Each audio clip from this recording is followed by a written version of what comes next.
Let's just make sure. Recording is now on, so I'm going to mute myself and I'll let you take over.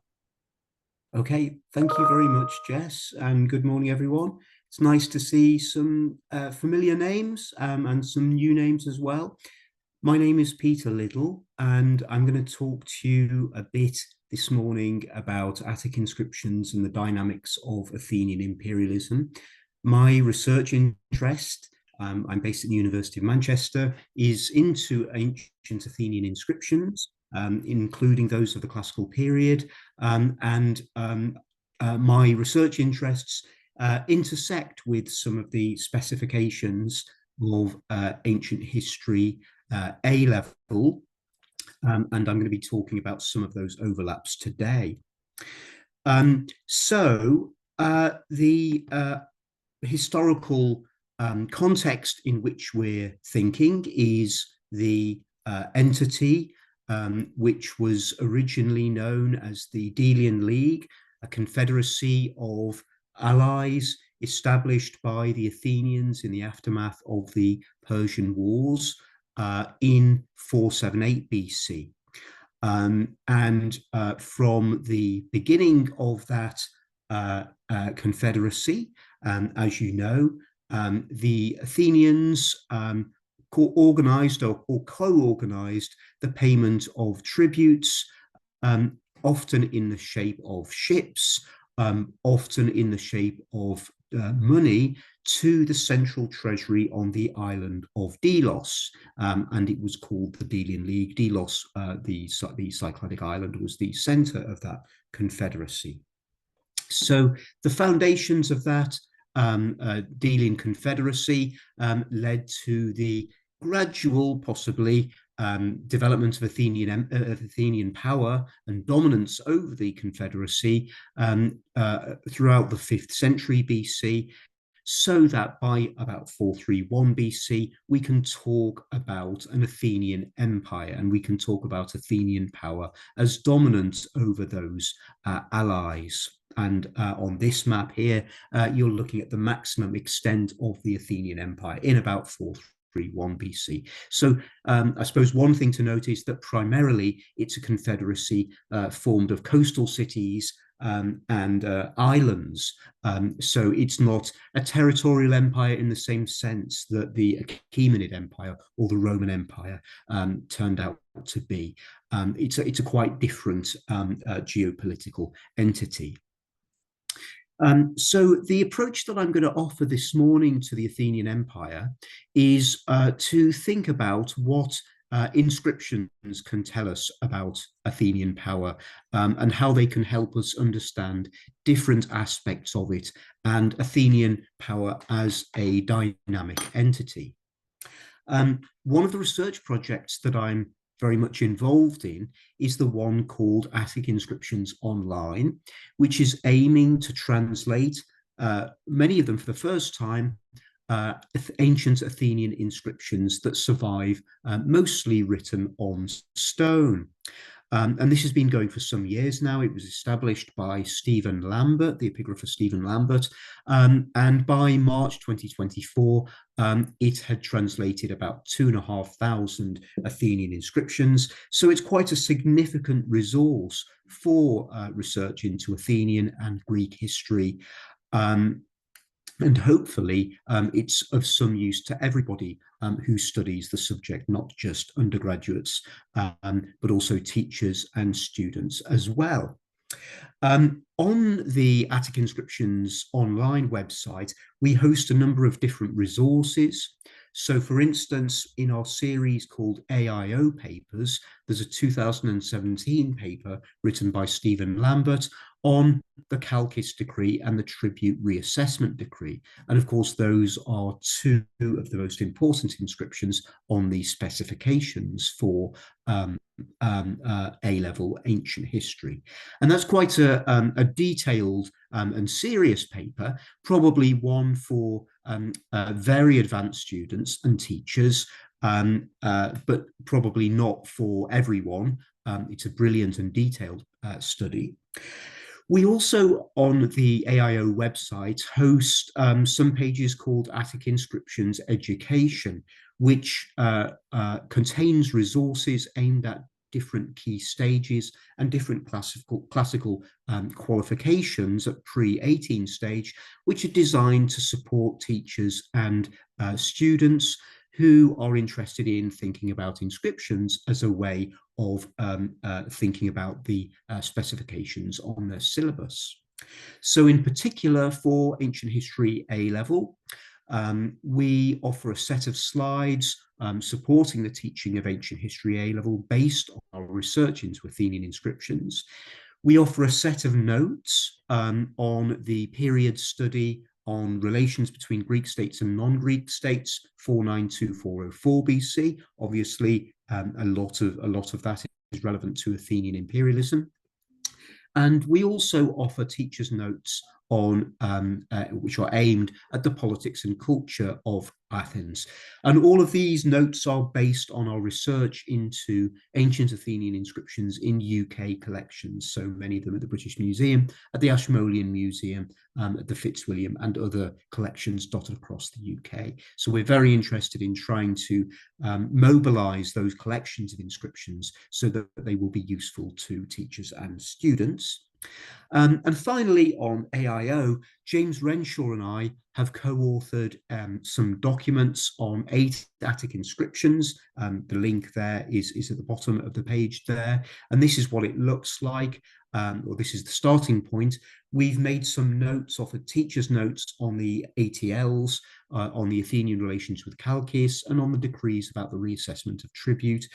And they are the 3 of the prescribed sources for A-level. And we've also written some notes on a number of documents that we think are relevant to the understanding of Athenian power and Athenian commemoration in the 5th century BC. So I hope those will be of some use. And if you find them useful, if you have any comments, I'd be very pleased to hear from you. I'll put my email address at the bottom of this presentation. So the starting point for this talk really is that Athenian inscriptions can contribute significantly to a critical understanding of Athenian power in the 5th century BC. And I underline that notion of a critical understanding because inscriptions can often give us an alternative viewpoint from that which our main literary sources give us. So for instance, if you compare the type of things we know about Athenian power through inscriptions compared to those on the basis of Thucydides, we see an awful lot more about ritual, about finance, things that Thucydides doesn't quite set aside, but is less interested in than the inscriptions are. And I also think that inscriptions can be used to investigate a spectrum of different experiences of empire.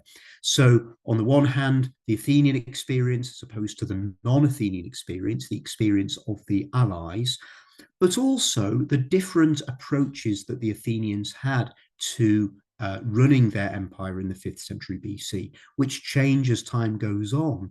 But because of the way that the Athenian democracy works, policy doesn't always get established in the same way. Different politicians can put forward different ideas in the assembly, and they won't always have the same tone or same approach as a decree that had been passed a couple of years before. So inscriptions, I think, help us understand Athenian imperialism in a quite a dynamic way.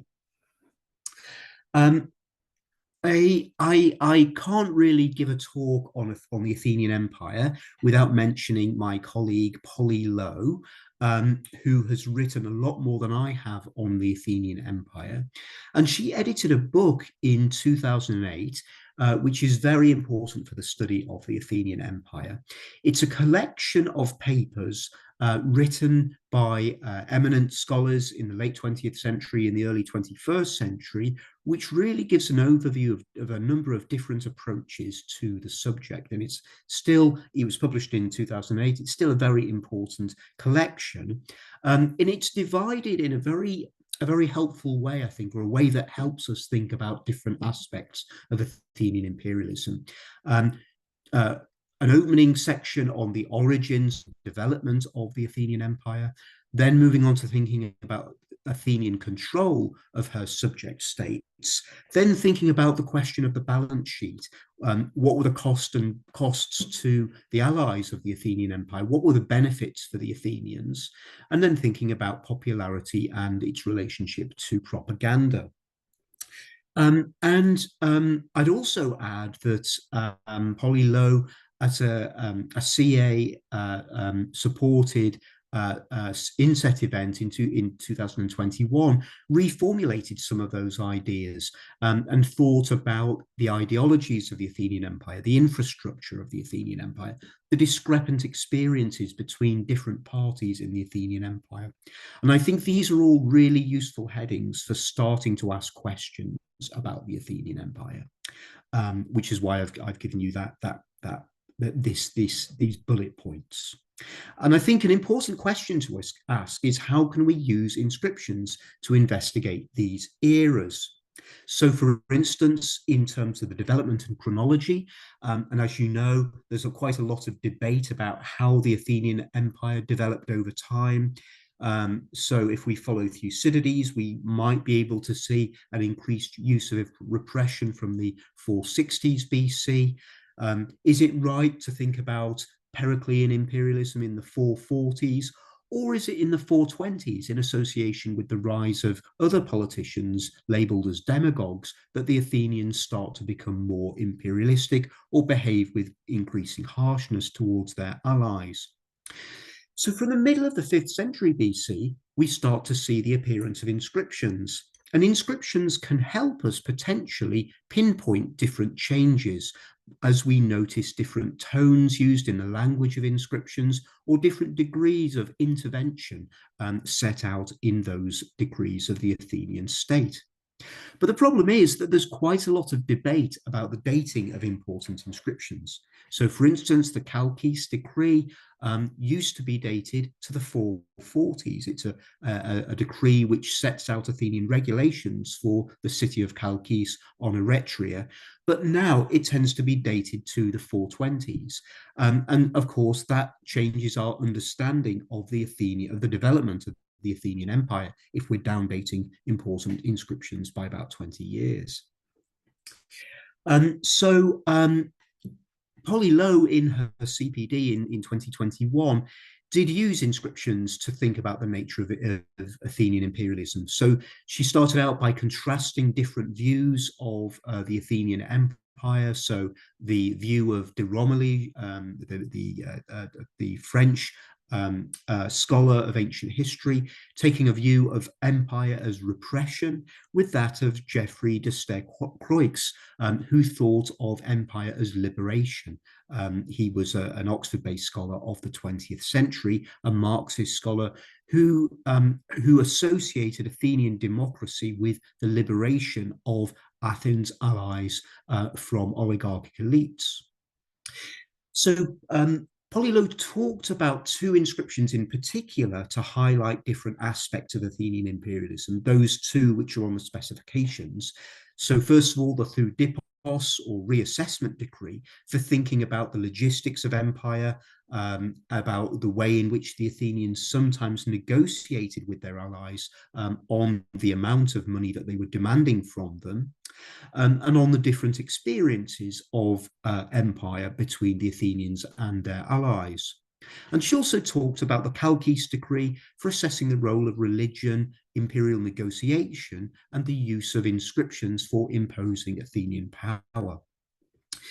So I need to do something different from what Polly did, and it's a hard act to follow in many ways. So what I'm going to do is talk about two other types of inscription, or two other sets of inscriptions, really, as a way of trying to reassess the views put out there. But before I do so, I just want to set out one other little debate that's going on, really, because I promised in this talk I would talk a bit about current scholarship. So for years, the sort of standard essay that students would be asked to read on the Athenian Empire was Moses Finley's essay entitled "The Balance Sheet of Athenian Imperialism" of 1981, and he came to the conclusion that Athenian imperialism employed all the forms of material exploitation that were available and possible in that society.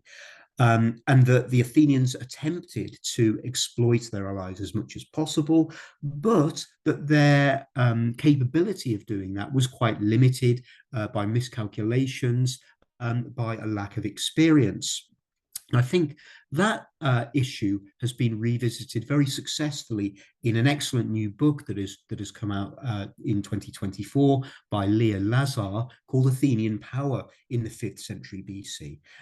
And her conclusion is that the Athenian Empire was violent, but also included quite a lot of negotiation at the level of the community and the individual. And she emphasizes, in contrast to Finlay, a largely hands-off approach to resource extraction, except where it could be targeted, and that local knowledge and adaptation were important. So she places much more emphasis on a nuanced regional interpretation of Athenian Empire. So the last part of this talk, I want to approach two sets of inscriptions for thinking about, in particular, the finances of the Athenian Empire, and to a degree also religion. And one set of these inscriptions are the Athenian tribute quota lists, which are one of the prescribed sources. And here they are on display at the moment in the Epigraphical Museum. You can see in the middle the tall slab of stone, which is made up of fragments reconstructed in the 20th century by a number of very sophisticated scholars. And these lists would record the amount of tribute that the Athenians received as a dedication to the treasury of the deity Athena. So this amounted to 1/60th of the total tribute. So allies would bring their tribute to Athens, and the Athenians would dedicate 1/60th to Athena. These sums were recorded on these slabs of stone. So we can look at these tribute quota lists in detail, and it's very rewarding to be able to do so, to know exactly what each individual ally contributed to Athena. So here we can see very clearly that the Olynthians in one particular year contributed 500 drachmas to Athena's treasury. There is even a very small fragment of these lists at the British Museum, a very heavily restored fragment. And we can see here in the top line of this tiny fragment that there are two heaters, and which actually amount to 200 drachmas. We believe that there was another heater before these two visible ones, which tell us that the Chersonesians contributed 300 drachmas. And to know the full sum that the Chersonetans dedicated to the Athenian Empire, we have to multiply it by 60. So we know that the Chersonetans in this year, in 4487 BC, dedicated 18,000 drachmae, which is 30 talents. That's a lot of money in ancient terms. So these tribute lists, what are they doing? I think on one level, they're highlighting a religious aspect of empire, because they recorded the sums not received by the Athenians overall, but the sums that were dedicated to the deity Athena. They were gifts to the gods. It was an expression of empire as piety. But also there is an important aspect of accountability. The Athenians recording, or at least allowing for the calculation of how much they had received each year. The other piece of evidence that I want to talk about today is another piece which is at the British Museum, and this is Cleinias's decree about tribute collection of 4254 BC or later. And it's a fragment, it's a part of an inscription which is one of three empire-wide decrees about tribute in the 420s. The others are Cleonymus's decree 426-25 and Thudipos's decree of 4254, reassessing the amounts of tribute. The contents of the Cleinias decree are very interesting. They tell us about the democratic impetus of the management of Athenian imperialism, that the council and the people were making a decision on the basis of a proposal by an individual. They tell us about the hands-on intervention of the Athenians in managing the tribute. But they also tell us about accountability, telling us that the city would write on a writing tablet the tribute which it is sending, and send it sealed to the Athenians, which would be, and these sealed tablets would be handed over to the council. We also get to know about information dissemination, that the Athenians would hold an assembly after the Dionysia in March for the treasurers to reveal to the Athenians those of the cities that had paid their tribute and those which had fallen short. But it also tells us about the demands that the Athenians imposed upon those cities who hadn't paid their tribute. Demands not just in terms of handing over money, but also demands in terms of those cities who had failed to fulfill their religious ritual obligations. The bringing of a cow and a panoply to Athens was required, and if any allies brought the wrong type, then they would be accused and possibly punished in some way. It tells us about public notices, that the Hellenotamiai, the treasurers of the Greeks, would write up on a whitened board those cities who'd fallen short and place it somewhere that we don't know. We're also told about appeal and dispute. If any of the cities disputed about handing over tribute, claiming that they'd handed it over, then the association or koinon of that city would be summoned to Athens. So there is a sort of invitation for negotiation, but it's quite threatening as well. So Leah Lazar, in her book on Athenian power, comes to a conclusion about these empire-wide decrees, concluding that they provide some limited context of negotiation, but are very much the result of not of bilateral interactions, but really with imposing uniform measures on allied communities, and that they exhibit a sustained preoccupation with individual behaviour, ineptitude, and corruption, and so provide a defined context for allied negotiation, which reflected a degree of fiscal anxiety that the Athenians had in this period. So the Cleinias decree, I think, then shows us a rather dark side of Athenian imperialism, one where tribute is being imposed, where the Athenians are very carefully scrutinizing how much money is being handed over, but also allowing for rather limited contexts of negotiation. The allies can have their say and they can dispute things, but they have to do so according to the Athenians' terms in an Athenian law court. The final thing that I wanted to say really is issues to consider when you're using or introducing students to an inscription like this. Asking how typical its provisions are. Is this something of a one-off, or does it fit into a bigger picture? Is it a snapshot of behaviour, or is it part of a general trend? And there's also the question of where it was set up and how that affected who would have read it and an audience's reactions to it. Some Athenian decrees tell us where they're going to be set up. The Cleinias decree, though, unfortunately doesn't. The part of the text which said where it would have been set up has now been lost. But as it was one of those stones brought to the UK by Elgin in the late 18th, early 19th century BC, we believe that it was probably one of the ones that he brought from the Acropolis. And the Acropolis was an important place for the Athenians to set up their inscriptions. It's not the most accessible of places. There were lots of inscriptions there. There would have been a bit of a maze of inscriptions.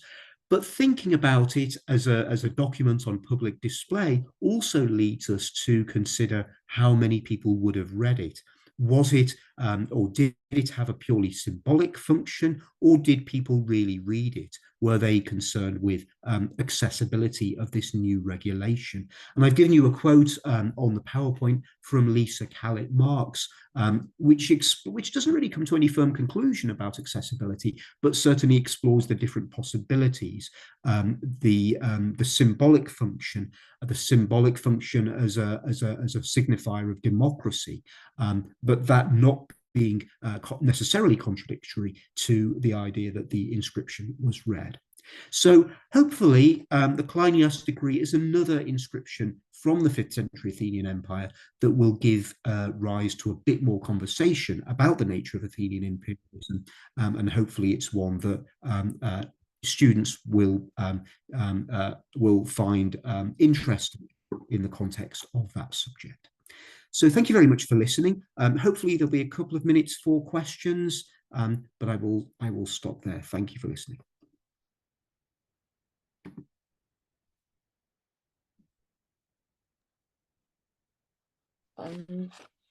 I'll give a couple of seconds for questions, and then I will turn over to Emma, who I think is following on from you. Let me end the recording now, though, for you.